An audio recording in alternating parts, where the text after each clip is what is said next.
दुनिया एक ऐसे मोड़ पर खड़ी है जहां से वापसी का कोई रास्ता नहीं दिख रहा। ईरान के मिसाइल साइलो खुल चुके हैं और वॉशिंगटन के वॉर रूम में हलचल तेज है। लेकिन इस पूरी बिसात पर एक ऐसा खिलाड़ी भी है जिसकी खामोशी ने पूरी दुनिया को सस्पेंस में डाल रखा है। वो खिलाड़ी है भारत। क्या आपको लगता है कि ये सिर्फ दो देशों की आपसी लड़ाई है? बिल्कुल नहीं। ये उस वर्चस्व की जंग है जो पूरी दुनिया का नक्शा बदलने वाली है। ईरान और अमेरिका के बीच मची इस खलबली ने रूस और चीन जैसे खिलाड़ियों को भी मैदान में उतरने पर मजबूर कर दिया है। ईरान का ये युद्ध इतिहास में दर्ज होने वाला है, क्योंकि इस जंग के बाद जो फैसला होगा वो तय करेगा कि अगले 50 सालों तक दुनिया पर हुकूमत किसकी होगी। एक तरफ आधुनिक हथियार और टेक्नोलॉजी का घमंड है, तो दूसरी तरफ हजारों साल पुरानी एक ऐसी सभ्यता जो झुकने को तैयार नहीं है। लेकिन इन सब के बीच दुनिया का ध्यान है भारत की तरफ। दुनिया के बड़े बड़े देश भी कह रहे हैं कि भारत ही है जो इस युद्ध को जड़ से खत्म कर सकता है। ऐसे में कई सवाल हैं जो जहन में उठते हैं कि क्या भारत इस महायुद्ध की आग को ठंडा करेगा या खुद इस आग में उतरकर दुनिया को अपनी ताकत दिखाएगा। आखिर क्या है ईरान का वो राज जिसे जान गए हैं अमेरिका और इजराइल, और आखिर क्या है ईरान और भारत के बीच वो गहरा कनेक्शन जो जिसकी भयंकर चर्चा हो रही है। क्या पूरा ईरान ही कभी भारत के कब्जे में था? कैसे किया था भारत ने हजारों साल पहले ईरान वाले इलाके पर कब्जा? क्या है भारत से जुड़ा इसका सीक्रेट कनेक्शन? अगले कुछ मिनटों में जो सच आपके सामने आने वाला है वो आपकी सोच बदल देगा।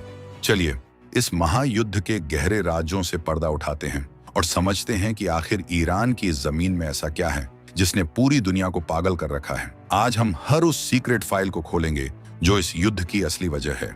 सीधे चलते हैं उन ऐतिहासिक और कूटनीतिक रहस्यों की गहराई में जो आज के इस महायुद्ध का असली आधार हैं। 1. ईरान की सभ्यता और भारत के साथ प्राचीन सीक्रेट कनेक्शन। जब हम आज के ईरान को देखते हैं तो दिमाग में मिसाइलों और ड्रोन की तस्वीरें उभरती हैं।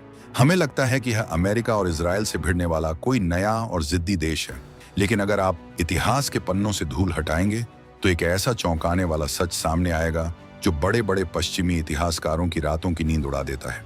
ईरान कोई रातों रात पैदा हुआ मुल्क नहीं है। इस देश की रगों में आज से नहीं बल्कि हजारों साल पहले से एक बहुत ही गहरी और रहस्यमयी सभ्यता का खून दौड़ रहा है। समय के पहिए को आज से हजारों साल पीछे घुमाते हैं। सटीक तारीख और कालखंड की बात करें तो 3री सहस्राब्दी ईसा पूर्व का वह दौर था जब आज के इस आधुनिक इस्लाम का जन्म भी नहीं हुआ था। यह वो समय था जब पूरी दुनिया में वैदिक सभ्यता का डंका बजता था। आज जो ईरान मिडिल ईस्ट का बॉस बनने की कोशिश कर रहा है, उस ईरान का भारत के साथ एक ऐसा सीक्रेट कनेक्शन था जिसे बाद में जानबूझकर इतिहास की किताबों से गायब कर दिया गया। इतिहास के सबसे पुख्ता पन्नों को पलटें तो पता चलता है कि लगभग 750 ईसा पूर्व में फारसी जनजातियों ने एशिया के अलग अलग हिस्सों से निकलकर ईरान की तरफ अपना डेरा डाला था। लेकिन सच्चाई इससे भी कहीं ज्यादा गहरी और पुरानी है। आज का ईरान, जिसे प्राचीन काल में पारस या पारसिक कहा जाता था, उसकी और हमारे भारत की जड़ें बिल्कुल एक ही पेड़ से जुड़ी हुई थी। यह कोई हवाई बात नहीं है, बल्कि दुनिया भर के सबसे बड़े भाषा विज्ञानी इस बात को मान चुके हैं। जब आप भारत के सबसे प्राचीन और पवित्र ग्रंथ ऋग्वेद और प्राचीन ईरान के धर्म ग्रंथ जैन अवेस्ता को एक साथ रखकर पढ़ते हैं तो आप हैरान रह जाएंगे। दोनों ग्रंथों की भाषा, उनके श्लोक और उनके देवताओं के नाम इतने ज्यादा मिलते जुलते हैं कि ऐसा लगता है जैसे दोनों को एक ही जगह बैठकर लिखा गया हो। वैदिक काल में हमारे ऋषि मुनि जिस पवित्र सोम रस का अनुष्ठान करते थे, बिल्कुल उसी अनुष्ठान को प्राचीन ईरान में हाउमा कहा जाता था। हमारे यहाँ यज्ञ में अग्निदेव की उपासना सबसे सर्वोच्च मानी गई और प्राचीन ईरान में भी अग्नि को ही सबसे पवित्र और सर्वोपरि देवता मानकर पूजा जाता था। ये सारी बातें साफ इशारा करती हैं कि सीमाएं भले ही अलग रही हों, लेकिन हमारी और उनकी आत्मा एक ही थी। लेकिन सबसे बड़ा और रोंगटे खड़े कर देने वाला रहस्य तो अभी खुलना बाकी है। अब सीधे आते हैं उस सीक्रेट पर जिसे सुनकर हर भारतीय का सीना गर्व से चौड़ा हो जाएगा। महाभारत काल का भू राजनीतिक कनेक्शन। जब द्वापर युग में श्री कृष्ण की नीतियां और पांडवों का परचम पूरी दुनिया में लहरा रहा था, तब भी ईरान पारसिक के साथ भारत के गहरे राजनीतिक और कूटनीतिक तार मजबूती से जुड़े हुए थे। महाभारत के शांति पर्व और सभा पर्व को जब हम डिकोड करते हैं तो उसमें यवन और म्लेच्छ राजाओं का बहुत ही विस्तार से जिक्र आता है। ये वो राजा थे जो भारत की पश्चिमी सीमाओं यानी आज के पाकिस्तान से आगे, पार करके दूर दराज के इलाकों पर राज करते थे। इसी दौरान एक बहुत ही रहस्यमयी और दिलचस्प नाम सामने आता है, राजा भगदत्त। भगदत्त कोई मामूली राजा नहीं था, उसे सीधे भगवान सूर्य का वरदान प्राप्त था और वह प्रागज्योतिषपुर नाम के राज्य का स्वामी था। लेकिन जब आधुनिक इतिहासकारों ने पुरानी फाइलों को खंगाला तो एक बहुत ही चौंकाने वाली रिसर्च सामने आई। पता चला कि 3री शताब्दी ईसा पूर्व में फारस यानी ईरान पर बगाडेट्स प्रथम नाम का एक बहुत ही ताकतवर शासक राज करता था। अब जरा इस नाम की डिकोडिंग को ध्यान से समझिए। पुरानी ईरानी भाषा में बगडेट्स शब्द का बिल्कुल वही मतलब होता है जो हमारी संस्कृत भाषा में भगदत्त का होता है, यानी भगवान द्वारा दिया गया। ये कोई मामूली इत्तेफाक नहीं हो सकता। और बात सिर्फ एक राजा की नहीं है। जब मगध के महाशक्तिशाली सम्राट जरासंध ने अपना साम्राज्य फैलाना शुरू किया तो पूरे भारतवर्ष की भू राजनीति में एक भयंकर भूचाल आ गया था। जरासंध की विशाल सेनाओं और उसके खौफनाक विस्तारवाद से बचने के लिए भारत के कई छोटे राजा और कबीले अपनी जान और अपनी संस्कृति बचाने के लिए पश्चिमी सीमाओं को पार कर गए। ऐतिहासिक और पुरातात्विक रिसर्च यह बताती है कि यही वो भारतीय कबीले थे जो जाकर आज के ईरान और इराक के क्षेत्रों में बस गए थे, यानी जिसे आज हम मध्य पूर्व कहते हैं। वहां हजारों साल पहले हमारे ही पूर्वजों ने जाकर अपनी बस्तियां बसाई थीं। इसके और भी कई अचूक सबूत मौजूद हैं। क्या आपको पता है कि भगवान राम के पूर्वजों का ईरान के साथ क्या रिश्ता था? भारत के महान कवि कालिदास ने अपने प्रसिद्ध ग्रंथ रघुवंशम में बहुत ही स्पष्ट और डंके की चोट पर लिखा है कि भगवान राम के परदादा चक्रवर्ती सम्राट राजा रघु ने अपने दिग्विजय अभियान के दौरान पारसीक ईरान पर भयंकर चढ़ाई की थी। राजा रघु की सेनाओं ने ईरान को अपने घुटनों पर ला दिया था और उसे पूरी तरह से अपने नियंत्रण में ले लिया था। 2. ईरान का इतिहास। कैसे और कब अस्तित्व में आया यह शक्तिशाली साम्राज्य? ईरान कोई रातों रात बना देश नहीं है। इसके रगों में दुनिया के सबसे शक्तिशाली साम्राज्यों का डीएनए दौड़ता है। सटीक तारीख के साथ बात करें तो 559 ईसा पूर्व BCE वह साल था जब दुनिया ने पहली बार ईरान की असली ताकत को देखा। इसी साल साइरस द ग्रेट ने अचेमेनिड साम्राज्य की नींव रखी थी। साइरस ने एक ऐसा विशाल साम्राज्य खड़ा किया जिसकी सीमाएं पूर्व में भारत की सिंधु नदी से लेकर पश्चिम में ग्रीस, यूनान और मिस्र तक फैली हुई थी। हजारों साल पहले यह साम्राज्य दुनिया का सबसे ताकतवर सुपर पावर था। इनकी राजधानी सूसा हुआ करती थी जो उस समय के ग्लोबल ट्रेड और पावर का सबसे बड़ा सेंटर थी। इस साम्राज्य का रुतबा ऐसा था कि ग्रीस के राजा भी इनके नाम से खौफ खाते थे। लेकिन फिर 330 ईसा पूर्व में सिकंदर महान अलेक्जेंडर द ग्रेट ने इस अचेमेनिड साम्राज्य को हराकर ईरान पर अपना कब्जा जमा लिया। समय बीतता गया और ईरान ने कई उतार चढ़ाव देखे। सदियों बाद 7वीं शताब्दी में अरबों ने फारस पर विजय प्राप्त की और इसके बाद ही ईरान का पूरा धार्मिक और सामाजिक स्वरूप बदल गया। पारसी धर्म को मानने वाले कई लोगों को अपनी संस्कृति बचाने के लिए वहां से निकलना पड़ा और आपको जानकर गर्व होगा कि तब भी भारत ने ही उन्हें शरण दी थी। गुजरात के राजा नवसारी ने उन पारसियों को अपने राज्य में जगह दी जो आज भी भारत की तरक्की में बहुत बड़ा योगदान दे रहे हैं। आधुनिक इतिहास की बात करें तो 1979 का साल ईरान के लिए सबसे बड़ा टर्निंग पॉइंट साबित हुआ। यह वह साल था जब ईरान में एक भयंकर सत्ता परिवर्तन हुआ जिसे इस्लामिक क्रांति कहा जाता है। अमेरिका के समर्थन वाले शाह को गद्दी से हटा दिया गया और देश की कमान धार्मिक नेताओं के हाथ में आ गई। यहीं से ईरान और अमेरिका के बीच जो दुश्मनी शुरू हुई वो आज 2026 में महायुद्ध की शक्ल ले चुकी है। ईरान ने अपनी सैन्य ताकत, ड्रोन तकनीक और मिसाइल प्रोग्राम को इतना एडवांस कर लिया है कि आज वह पश्चिमी देशों की आंखों में आंखें डालकर चुनौती दे रहा है। 3. महायुद्ध की तरफ बढ़ती ईरान जंग। कई देशों की एंट्री और भारत का अलर्ट मोड। आज 2026 में दुनिया के नक्शे पर जो कुछ भी हो रहा है वो किसी आम लड़ाई का हिस्सा नहीं है। मध्य पूर्व का पूरा इलाका इस वक्त बारूद के एक ऐसे विशाल पहाड़ पर बैठा है जिसमें किसी भी सेकंड सबसे बड़ा धमाका हो सकता है। अमेरिका और इजराइल ने मिलकर जो अभेद्य चक्रव्यूह तैयार किया है उसे तोड़ने के लिए ईरान अपनी पूरी ताकत झोंक रहा है। आसमान में अब सिर्फ बादल नहीं बल्कि फाइटर जेट्स और खतरनाक ड्रोन मंडरा रहे हैं। हर तरफ मिसाइलों की गड़गड़ाहट है और एंटी मिसाइल डिफेंस सिस्टम आसमान में ही उन्हें राख कर रहे हैं। ऐसा लग रहा है जैसे पूरी दुनिया ही दो फाड़ हो चुकी है। लेकिन असली सवाल यह है कि इस भयंकर टकराव में पर्दे के पीछे से खेल कौन खेल रहा है। एक तरफ इजराइल है, जिसे दुनिया की सबसे बड़ी महाशक्ति अमेरिका का पूरा खुला सपोर्ट मिला हुआ है। अमेरिका ने अपने सबसे आधुनिक हथियार, शक्तिशाली रडार सिस्टम और रडार की पकड़ में न आने वाले फाइटर जेट्स इजराइल की सुरक्षा में लगा दिए हैं। बात यहीं तक नहीं रुकी। अमेरिका ने समंदर में अपने विशालकाय एयरक्राफ्ट कैरियर और नेवी के जंगी जहाजों का पूरा बेड़ा भूमध्य सागर और फारस की खाड़ी में उतार दिया है। दूसरी तरफ ईरान है, जो किसी भी कीमत पर घुटने टेकने को तैयार नहीं है। ईरान लगातार अपनी शक्तिशाली बैलिस्टिक मिसाइलों और ड्रोन की बारिश कर रहा है, लेकिन एक देश जो अमेरिका की आंखों में आंखें डाल रहा है, उसे इतनी ताकत आखिर मिल कहां से रही है। यहीं से एंट्री होती है दुनिया के दो सबसे बड़े खिलाड़ियों की, रूस और चीन। इस जंग में सबसे बड़ा सस्पेंस इन्हीं दोनों देशों की रहस्यमयी खामोशी है। ये दोनों सीधे तौर पर मैदान में नहीं हैं, लेकिन अंदर ही अंदर पूरी बाजी पलट रहे हैं। रूस अपनी सैटेलाइट से पल पल की खुफिया जानकारी निकालकर सीधे ईरान तक पहुंचा रहा है। रूस की रणनीति साफ है, वो चाहता है कि अमेरिका मध्य पूर्व के इस दलदल में इतना उलझ जाए कि उसका सारा फोकस और पैसा यहीं खर्च हो जाए।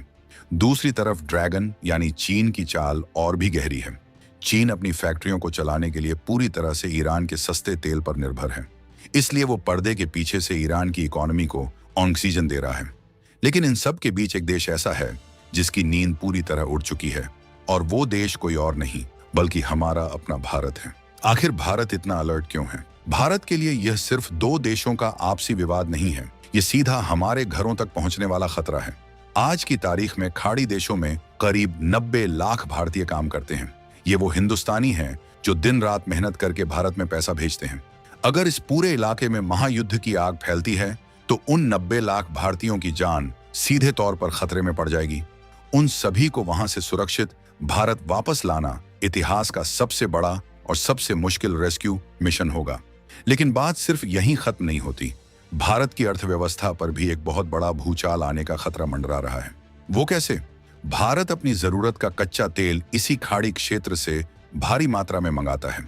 समंदर के बीचों बीच एक बहुत ही संकरा रास्ता है जिसे होर्मुज जलडमरू मध्य कहा जाता है।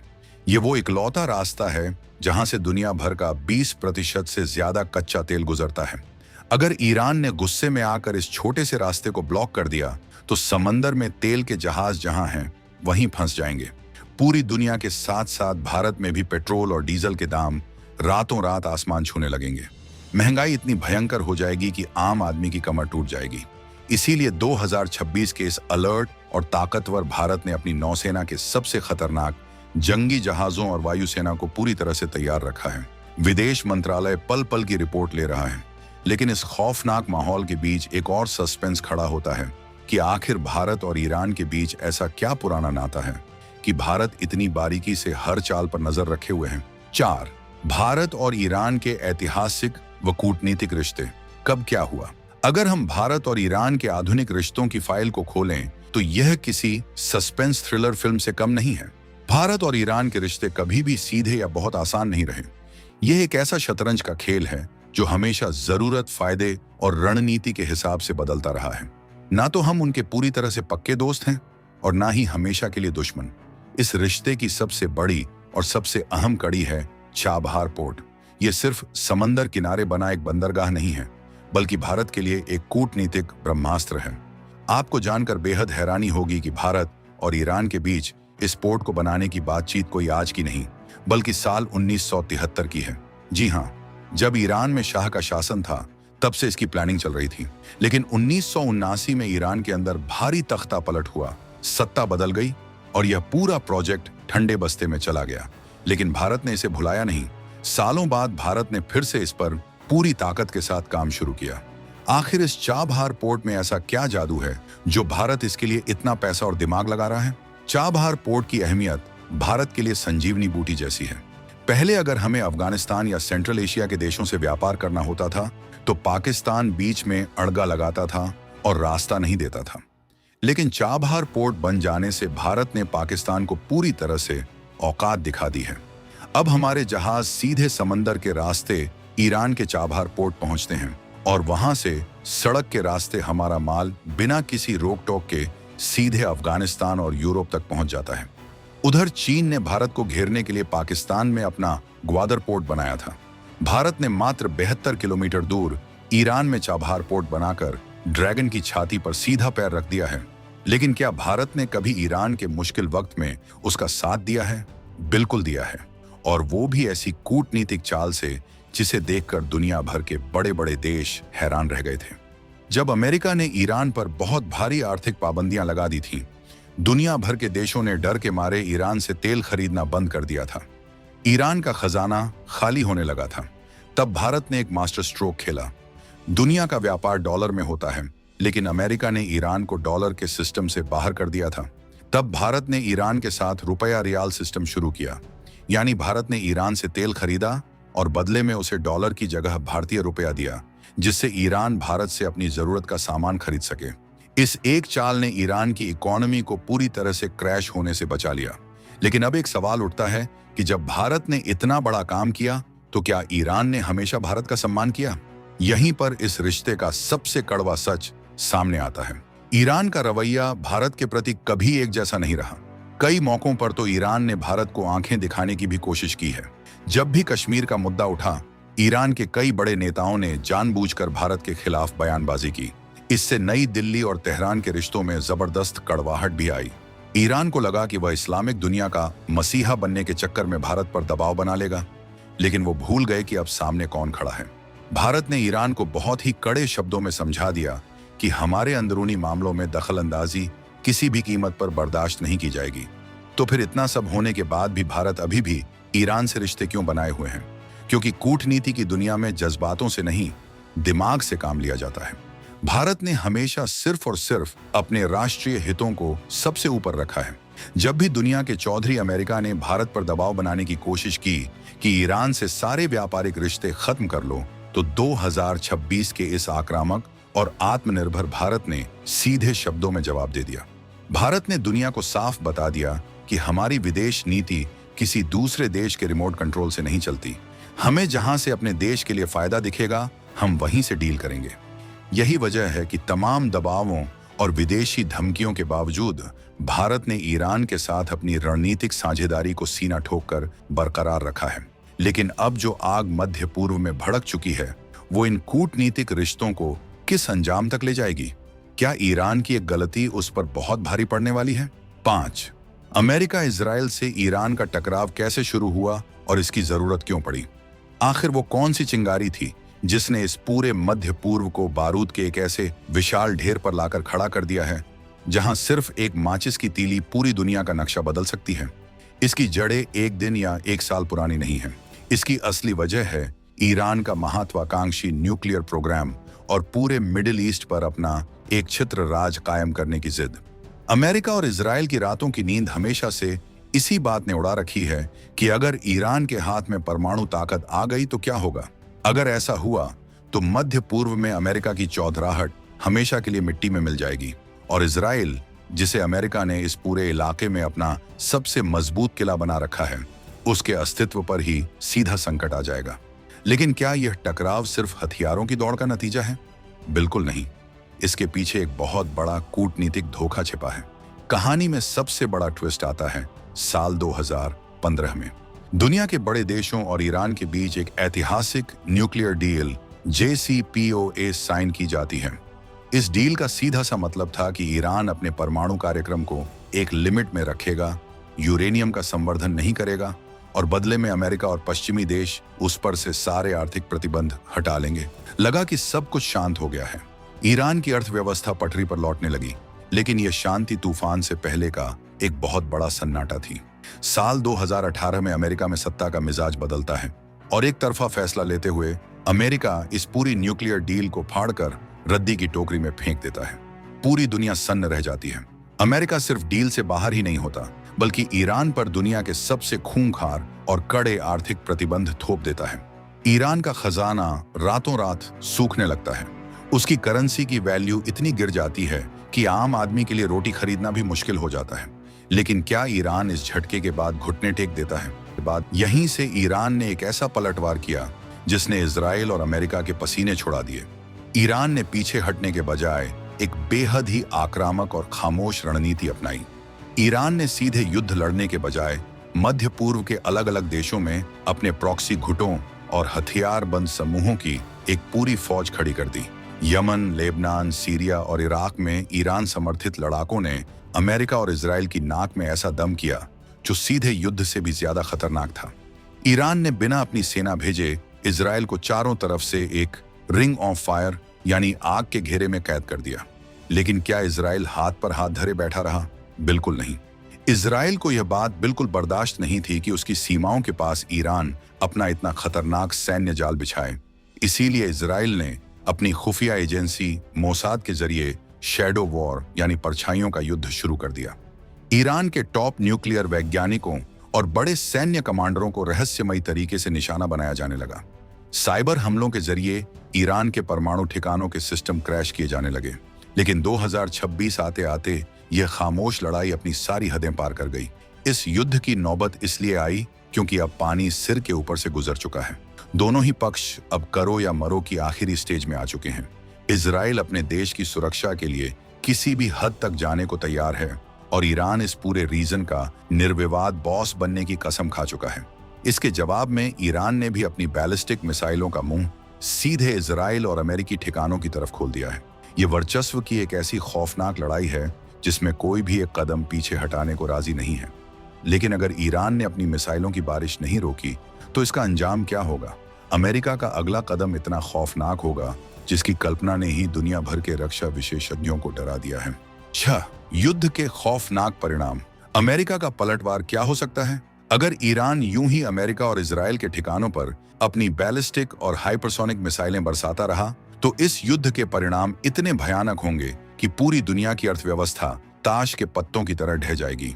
अमेरिका कोई मामूली देश नहीं है, वह दुनिया की सबसे बड़ी और सबसे एडवांस मिलिट्री पावर है। अमेरिका अब तक सिर्फ इजराइल को ढाल दे रहा था, लेकिन अगर उसके सब्र का बांध टूटा तो अमेरिका ईरान पर एक ऐसा चौतरफा और विध्वंसकारी पलटवार करेगा जो सीधे इतिहास की किताबों में दर्ज होगा। सबसे पहला और सबसे विनाशकारी एक्शन अमेरिका ये लेगा कि वह ईरान के उन सीक्रेट अंडरग्राउंड परमाणु ठिकानों को हमेशा के लिए तबाह कर देगा। ईरान ने अपने परमाणु संयंत्र पहाड़ों के अंदर जमीन से सैकड़ों फीट नीचे बना रखे हैं ताकि कोई आम मिसाइल उन तक पहुंच ही न सके।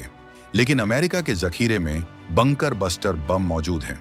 ये वो महाविनाशक बम हैं जो भारी भरकम पहाड़ों को चीरकर कंक्रीट की मोटी दीवारों को भेदकर जमीन के सैकड़ों फीट नीचे जाकर फटते हैं।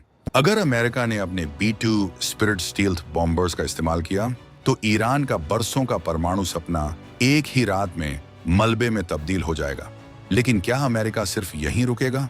अमेरिका का दूसरा सबसे बड़ा निशाना ईरान की लाइफलाइन होगी